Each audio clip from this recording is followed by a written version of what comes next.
بہت شکریہ جناب اسپیکر، آپ نے ایک انتہائی حساس اور جس کا تعلق تمام مسلمانوں کے ایمان سے ہے اس عنوان پر مجھے گفتگو کا موقع دیا۔ جب ہم بات کرتے ہیں مسجد اقصیٰ کی تو یہ مسجد اقصیٰ وہی ہے جہاں معراج کی رات میرے نبی صلی اللہ علیہ وسلم نے تمام نبیوں کو نماز پڑھائی۔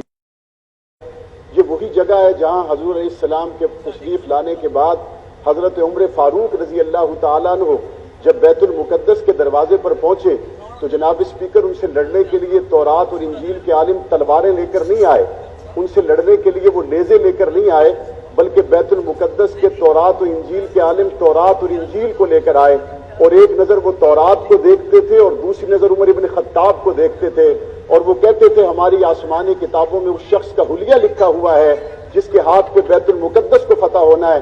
ہزاروں سال سے آپ کا حلیہ آسمانی کتابوں میں لکھا ہوا تھا، آج ہم آپ سے جنگ نہیں کریں گے، یہ بیت المقدس کی چابیاں ہیں، آپ اس کے اوپر آ جائیں اور آپ سے زیادہ اور کوئی حقدار نہیں ہے۔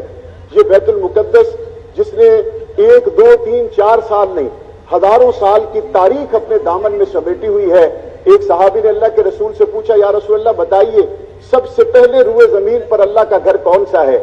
پیارے حبیب صلی اللہ علیہ وسلم نے جواب دیا، اللہ نے خانہ کعبہ کو اپنی عبادت کے لیے بنایا۔ اس صحابی نے پوچھا، یا رسول اللہ روئے زمین پر دوسرا اللہ کا گھر کون سا ہے؟ پیارے حبیب صلی اللہ علیہ وسلم نے جواب دیا، دوسرا اللہ کا گھر بیت المقدس ہے جسے مسجد اقصیٰ کہا جاتا ہے۔ حضور علیہ السلام پر قرآن مجید نازل ہوا، بنی اسرائیل سورت کی تلاوت کیجئے، اس کے پہلے رکوع میں اللہ تعالیٰ نے ارشاد فرمایا کہ ہم نے بہت سی مرتبہ فرما برداری کرنے پر بنی اسرائیل کو بیت المقدس دیا، اور نافرمانی کرنے پر ہم نے اس زمین کو ان کے اوپر سے حرام کر دیا۔ اور اس وقت قرآن مجید نے اگلی آیت میں کیا فرمایا؟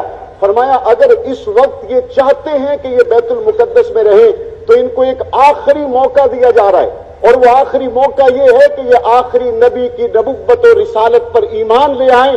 لیکن جب میرے نبی کی نبوت و رسالت پر ایمان نہ لائے، حضرت عمر فاروق رضی اللہ تعالیٰ عنہ کے زمانے میں بیت المقدس سے نکال کر یہودیوں کو باہر کر دیا گیا۔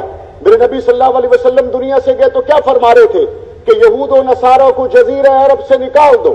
آپ جانتے اس بات کو، میرے نبی جب دنیا سے گئے اس وقت میرے نبی صلی اللہ علیہ وسلم کے گھر میں فاقہ تھا۔ آج پوچھئے فوجیوں کو بطور خاص مسلم افواج کو جب تربیتی گفتگو کے لیے اکٹھا کیا جاتا ہے تو بطور خاص یہ واقعہ ان کے سامنے رکھا جاتا ہے کہ میرے نبی صلی اللہ علیہ وسلم کے گھر میں فاقہ ضرور تھا، لیکن پیارے نبی صلی اللہ علیہ وسلم جب دنیا سے چلے گئے تو 7 تلواریں میرے نبی کے گھر سے آئی۔ میرے نبی صلی اللہ علیہ وسلم کا انداز کوئی شک نہیں تبلیغ کا انداز بھی ہے، میرے نبی صلی اللہ علیہ وسلم کے انداز میں کوئی شک نہیں پیار اور محبت کا انداز بھی ہے، لیکن کیا میرے نبی نے بدر میں تلوار نہیں چلائی؟ کیا میرے نبی نے احد میں تلوار نہیں چلائی؟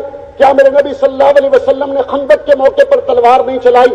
آج کہا جاتا ہے اسلام امن کا درس دیتا ہے، ڈاکٹر عافیہ کو وہ لے جائیں اسلام امن کا درس دیتا ہے، وہ کشمیر کو لے جائیں اسلام امن کا درس دیتا ہے، روہنگیا کے مسلمان روتے رہیں اسلام امن کا درس دیتا ہے، شام کے مسلمانوں پر بشار الاسد ظلم کرے اسلام امن کا درس دیتا ہے، 70,000 سے زیادہ میری بہنیں اور بیٹیاں شام کے حکومت خانوں میں جلتی نہیں اسلام امن کا درس دیتا ہے، نبی علیہ السلام کی شان میں گستاخی ہو جائے اسلام امن کا درس دیتا ہے، پورا افغانستان تباہ ہو جائے اسلام امن کا درس دیتا ہے۔